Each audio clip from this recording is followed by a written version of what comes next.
G'day mate and welcome. Today I'm going to be doing a job breakdown of hotfix, pretty much one of the first jobs you'll probably do in FBC Firebreak. So the main goal here in the first two rooms is to repair the transfer fans. As we can see them here, they're hot red because they're very hot. And the electric kit's very good at charging these batteries. The fixer is really good at smashing this thing with its wrench. And if the fans start turning after you repaired something, they're good to go. They're gonna go up to full speed and they'll be all right. Now, moving along to this one, there are some situations where I've seen other people get trapped inside of the fan because you do have to go in here and repair one of them for some of them. If you do get stuck in here, you're not trapped forever. If you're quick, you can shoot one of the batteries the outside to destroy it, or you can destroy the repair manual, the panel that you just repaired actually, and that should stop the fan so you can actually walk outside. Just gotta re-repair it, of course, and then it's good to go. Now, something that's really helpful for this level, because there is a lot of heat that's going around that does build up to flames, the bathrooms. Each bathroom has a sprinkler on the ceiling, which you can shoot to then get doused in sweet, delicious water, and you can slurp all of the stuff in these on the taps, which will just heal you up a little bit. Now, the safe rooms also have sprinklers on the ceiling, right at the front. So you can shoot that, just to get yourself doused off if you have any fire or anything that's causing you any trouble. And slurp. Get some water to heal yourself as well. So the sprinklers are an absolute godsend in this level. There are some scattered around. There's one just here. Just in case you're getting a bit hot, you can shoot that and cool yourself down. Won't have any more issues. Cool, so now the transfer fans are done in the first room.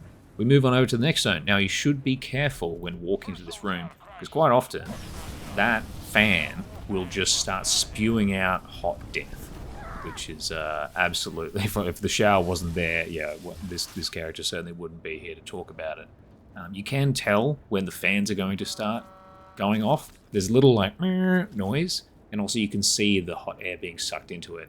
So when that happens, just hightail it out of there, because it's about to rain down fire and death along the area, which can also affect the enemies as well, which is honestly fantastic for taking them out. Although it is kind of luck-based whether they are in the way or not. There's also a sprinkler here throughout these tunnels. It's a little bit harder to see because it's kind of on the rail, but if you do shoot that, it'll spray down some water for you. Now, the final room where you neutralize the furnace, as much as everyone loves running into this room, you should be careful, because as we're seeing here, where it's turning a bit yellow and green, it's transitioning to a large room-wide flare, which this enemy was kind enough to volunteer to show us the fiery damage that it will do. So we'll just get rid of this dude with a quick zap and shoot him in the butt. So now we move into the big room. This is where a lot of stress and issues can come across throughout this level. So the idea is that we want to repair these batteries, basically, and we pop these empty barrels in these spots, which will then be filled with black rock. The black rock will then be deposited into the furnace, and once that is sufficient, a number of them is put in there, the furnace will go offline. So we just pop these things in here, and they'll fill slowly over time. I'm just looking around for sprinklers. There aren't any, unfortunately, in this area, but there is a safe room down here. And as we learnt, there is a sprinkler in here, and of course, sweet, delicious water to slurp up, just in case you need a bit of a drink. Now, you can just, once the used thing goes away, you're going to be healed over the next, 5-ish seconds or whatever. So that now some of these barrels are filled up. What I like to do personally, and a whole bunch of other people I've seen online do as well, is to take them over to the zip line, attach, and they'll just right on down there, right to the end, where someone else, or perhaps me later on, will pop them into the furnace, just so they're in a nice little pile. Now, I want to shout out to the skill called Shake It Off, which allows you to remove debuffs by jumping. It is an absolute lifesaver for this level, and this, at the time of recording, this was the first time I ever used it. I was so impressed with how efficient that was at getting rid of the fiery debuff. Because otherwise, if you don't have someone with water, you are going to be running back to that room constantly. Now here comes another flare. So there are lots of safe areas around for the flares when they do pop out. You can kind of see in the light, and the blue makes it easier to see where the fiery death is. But as long as you avoid those areas, you should be all right. Shouldn't be too much of an issue, although it will get hot. So you are going to want some access to water or the sprinklers in the safe room. So now we've got all the barrels collected. We pop on over here. Now, something that is a bit of a lovely strat that I've seen a lot of people recommend on Reddit and in my YouTube comments as well, actually, so thank you very much for that, is popping all the barrels at the top of this ramp. The reason for that is when you put a barrel into the furnace, it triggers a flare that will coat the entire room in fiery hot death, as I've mentioned a few times. Now, it is as dangerous as I'm making it out to seem. That thing does an obscene amount of damage, quite frankly.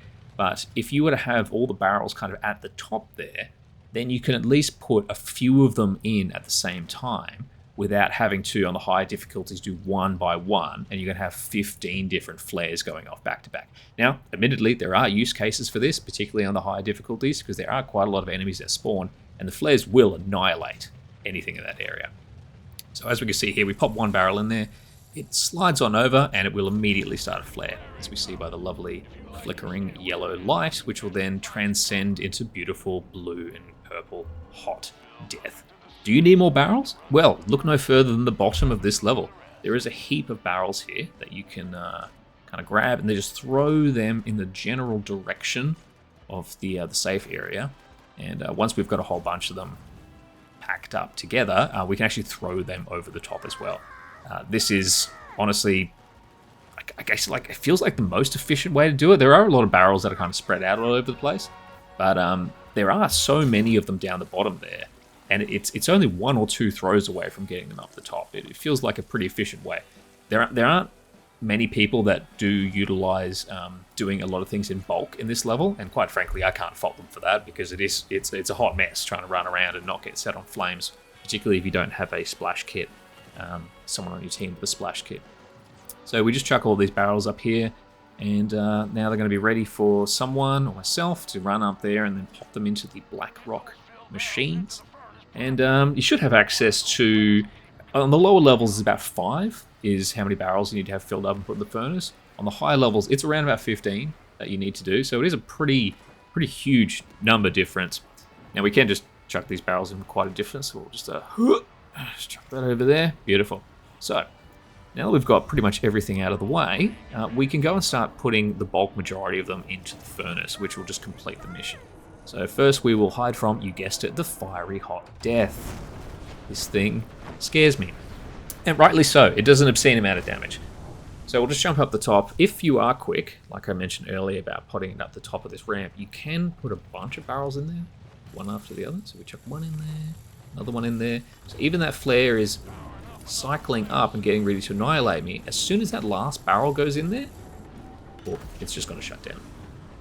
Now we only need to do 2 more things. We need to repair the thing on the left, which will close the door, and also the thing on the right, which will also close the door.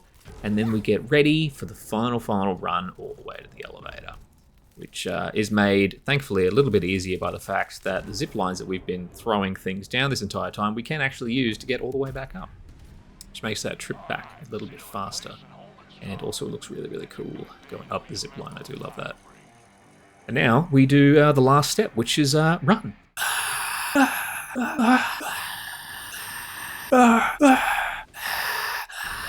Hey, there you go, nothing to worry about, and that's it done. So, well, thank you very much for watching.